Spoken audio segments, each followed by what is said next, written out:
Bienvenidos al video de capa relacional. Vamos a recrear paso a paso la identificación y caracterización de los actores y las partes interesadas, con base en la identificación de los conflictos del uso por el agua. Se priorizó el área de intervención en la cuenca afluentes directos del río Lebrija, teniendo en cuenta la confluencia de conflictos por el uso del agua y el fortalecimiento de confianza con los actores del territorio como ingrediente principal para establecer relacionamiento. La identificación de los conflictos se debe realizar con los actores del territorio. De esta manera, se puede identificar la interacción entre los actores, la confluencia de intereses por el bien común, la relevancia que tiene cada actor en el desescalamiento del conflicto y las partes interesadas que tienen mayor influencia en la resolución de los conflictos por el uso del agua. Debemos identificar los actores externos o grupos focales, que usualmente están relacionados con la política, la academia, la investigación y la gestión, los cuales son relevantes porque potencializan la resolución de los conflictos por el uso del agua. A continuación observamos el mapa con los conflictos identificados y las partes interesadas. Para este piloto se identificaron 7 conflictos conjuntamente con todos los actores. Con las partes interesadas se acuerdan las metas de largo plazo. Como podemos observar, las metas y actividades están directamente relacionadas con la seguridad hídrica, con base en los conflictos por el uso del agua identificados en el territorio.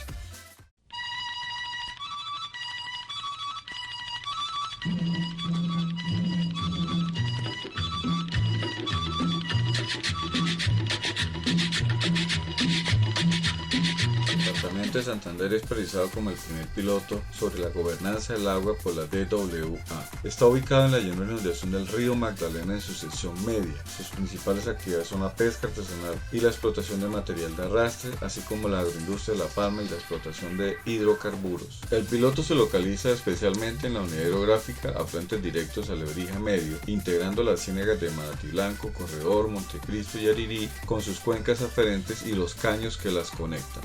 Manatí Blanco es la única ciénaga que aún mantiene su conexión con el río Magdalena y esta a su vez con los otros cuerpos de agua. Su paisaje está conformado por cultivos de palma de aceite que tienen más de 5 décadas, creándose pequeños centros poblados como el Pedral que atienden la demanda de mano de obra para la cosecha y procesamiento del fruto de la palma. Al ser ciénegas que se conectan hidrológica e hidráulicamente con el río Magdalena, su estructura ecosistémica está conformada por zonas inundables, caños, afloramientos o nacimientos de agua, pequeños lomeríos creando una red intrincada de corrientes que alimentan los cuerpos de agua llamados ciénegas, lo que implica el desarrollo de una vegetación que soporta periodos de tiempo que pueden ser de hasta 6 meses sumergidas completa o parcialmente en el agua. Estos espacios naturales o artificiales son el refugio de la fauna acuática o terrestre, especialmente en sus primeros estadios de vida. Estas inundaciones se presentan a partir del desbordamiento del río Magdalena o las corrientes que la alimentan de manera directa, así como el nivel freático que se hace más superficial por la cantidad de agua que llega al valle interandino de este río que se encuentra entre la cordillera central y oriental en Colombia.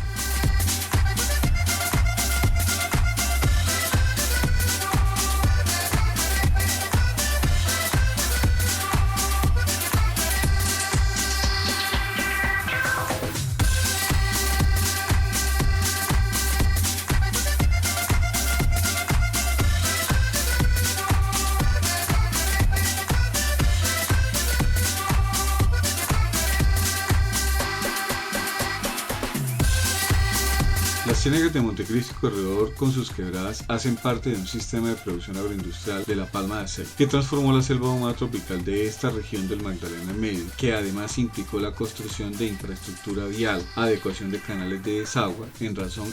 a los altos niveles de pluviosidad que se presentan precisamente en esta región. Las ciénegas de Corredor y Montecristo han visto alterado su estabilidad ecosistémica en razón a que se han perdido o desplazado especies de la cadena trófica que por su condición de especie sombrilla generaban un equilibrio que está asociado a el control de la vegetación acuática de superficie y de anclaje en las zonas intermareales. Estas últimas protegen las orillas de los procesos erosivos e inclusive la movilidad de los sedimentos de las áreas de drenaje directas, así como la de las diferentes quebradas y o caños.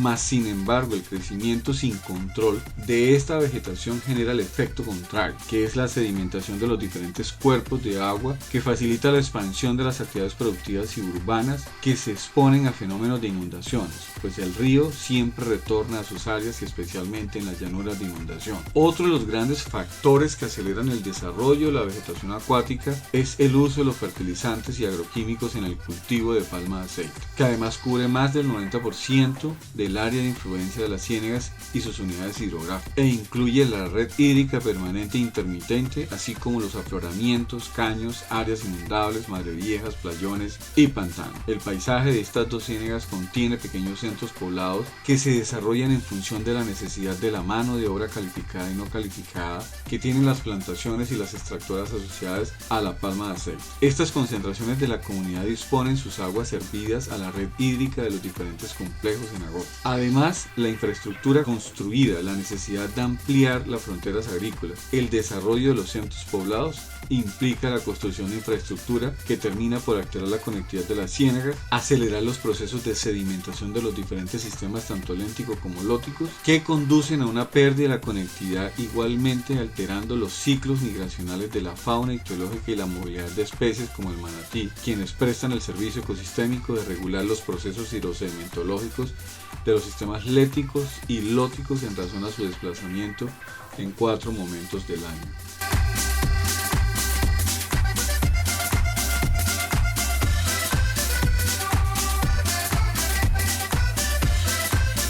En la unidad hidrográfica de la Ciénega de Yarirí, adicional a tener un uso del suelo en cultivo de palma de aceite, que cubre más del 90% de este territorio, se localiza en su parte occidental la cabecera municipal de Puerto Wilches, y a lo largo de la quebrada Nariño, que es quien alimenta esta ciénaga, se localizan 5 centros poblados corregimentales, 2 extractoras y la recorre de manera paralela la vía que conecta la cabecera municipal con la Ruta del Sol, vía que es una de las más transitadas en el país. Ninguno de los centros urbanos hace un manejo y disposición adecuado de los residuos sólidos. Además, las aguas residuales domésticas no cuentan con tratamiento. En la mayoría de los casos, sus vertimientos se disponen directamente en las corrientes que los circundan. Estas cargas de residuos sólidos y líquidos que llegan al sistema lótico y léntico de Yarirí es de los mayores factores que aceleran el desarrollo de la vegetación flotante y la que se enraiza en el fondo de la ciénaga, induciendo una pérdida sistemática del cuerpo de agua y acelerando los procesos de sedimentación de un cuerpo de agua muy importante para el municipio. En el momento de realizar las tomas, estábamos en periodo de lluvias, lo que implica la movilización de material vegetal flotante que se mueve de acuerdo con los vientos, las corrientes internas de la ciénaga y especialmente hacia un caño que conectaba con el sistema de Ciénegas La Colorada, el cual desembocaba en el río Lerdo. Conocer con cierto nivel de detalle lo que ocurre con las aguas de los sistemas lénticos o ciénagas y los lóticos o las quebradas y los caños es de las tareas más complejas, especialmente en las llanuras de inundación, al estar bordeadas por un complejo sistema de lomeríos que dificulta la delimitación precisa de las unidades hidrográficas y que es afectada por el desbordamiento y trasvase de corrientes tan grandes como el río Magdalena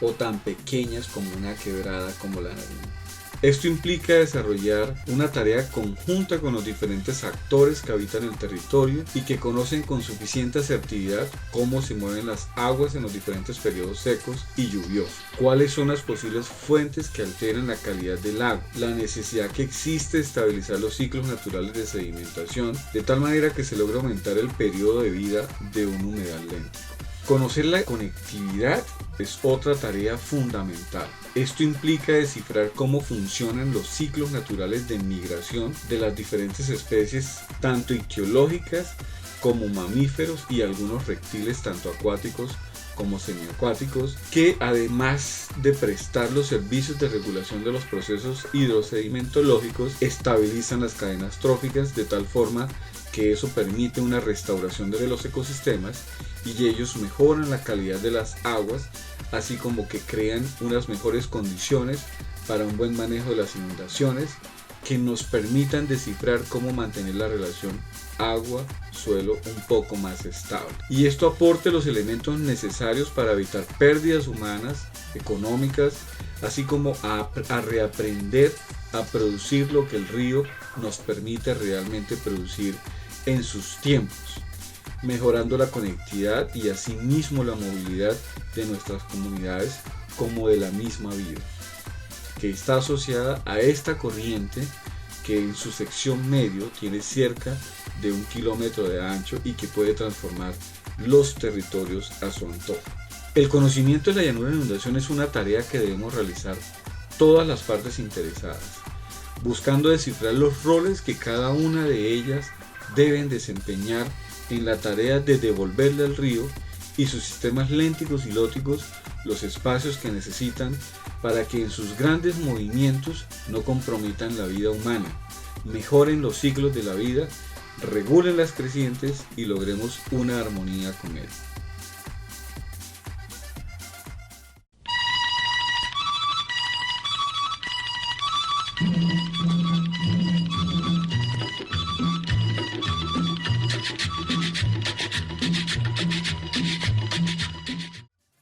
Utilizando varias herramientas como son las encuestas, entrevistas y talleres, identificamos los actores del territorio que son partes interesadas, debido a que sus acciones están dirigidas al bien común, para nuestro caso la seguridad hídrica, y declaran abiertamente su interés en participar activamente en la construcción del plan de acción para desescalar el conflicto por el uso del agua en el territorio.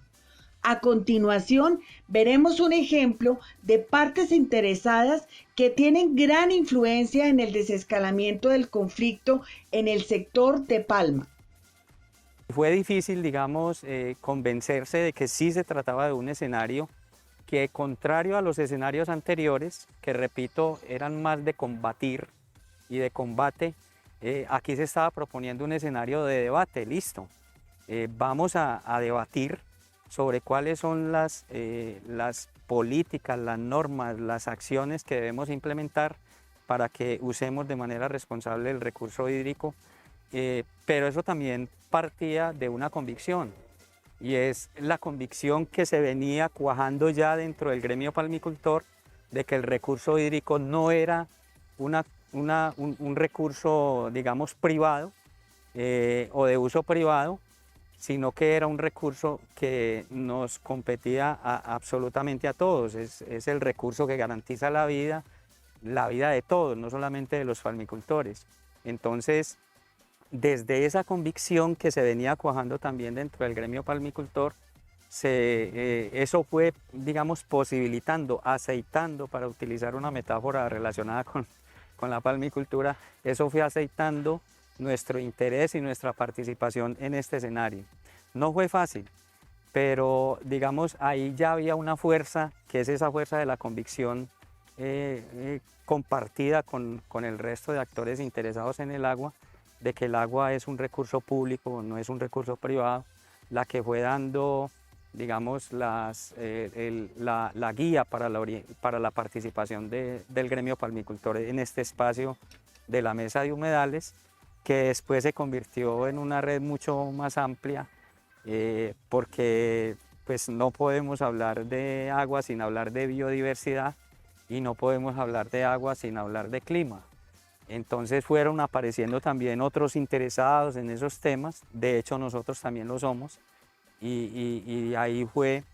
como se fue constituyendo esa red que conocemos como de Red de Agua, Biodiversidad y Clima, que no es otra cosa que una red que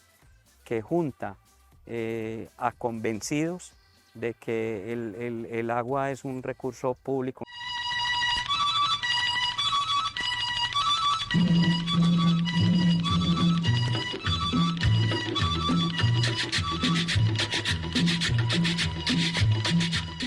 Además de la identificación de los grupos o actores que se encuentran en el territorio o en la cuenca de nuestro interés, es muy importante realizar la caracterización de ellos, que no es otra cosa que reconocer la confluencia de los intereses o necesidades de los diferentes sectores por ese bien común que es el agua, como también de los conflictos que existen en el territorio o entre estos actores, y cómo este mapa de actores se potencializa en una oportunidad de trabajo colaborativo.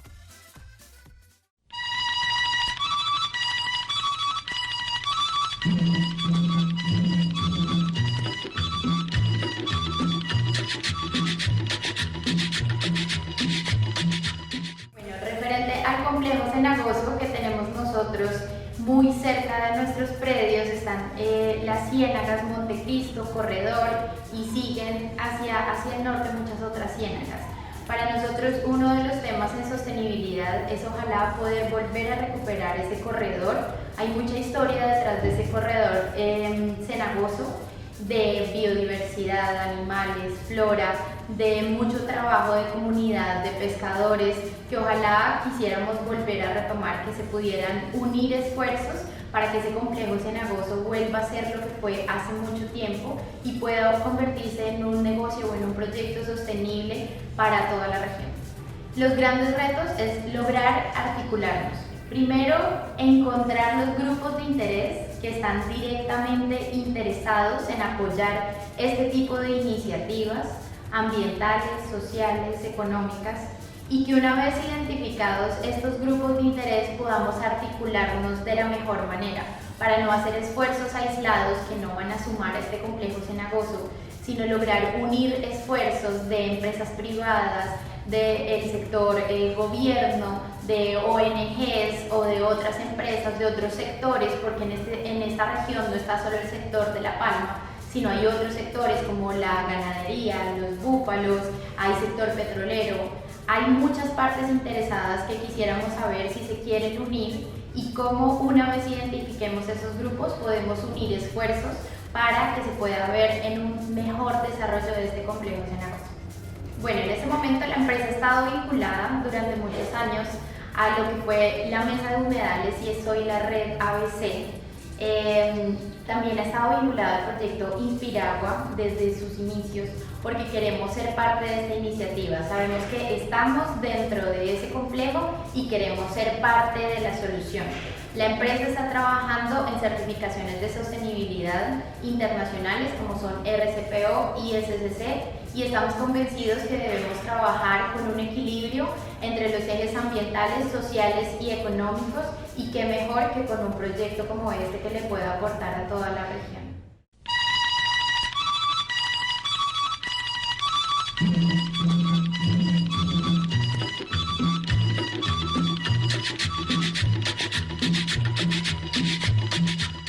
En conclusión, la gobernanza del agua es una nueva forma de gobernar en la cual todos los grupos de interés públicos y privados de un territorio o de un socioecosistema, para nuestro caso la cuenca, participan colaborativamente para alcanzar metas de largo, mediano y corto plazo sobre la gestión del recurso hídrico, que es ese interés común. Para este estudio de caso, la visión común es la seguridad hídrica en la cuenca del río Lebrija y los humedales del Magdalena Medio. Fue de vital importancia en la construcción del proceso de gobernanza del agua reconocer y visibilizar los esfuerzos y avances de los diferentes grupos de interés o actores que confluían dentro de esa unidad socioecosistémica. Podemos decir entonces que esta identificación de partes interesadas de la problemática, de sus intereses, está dentro del modelo de gobernanza del agua en la capa relacional.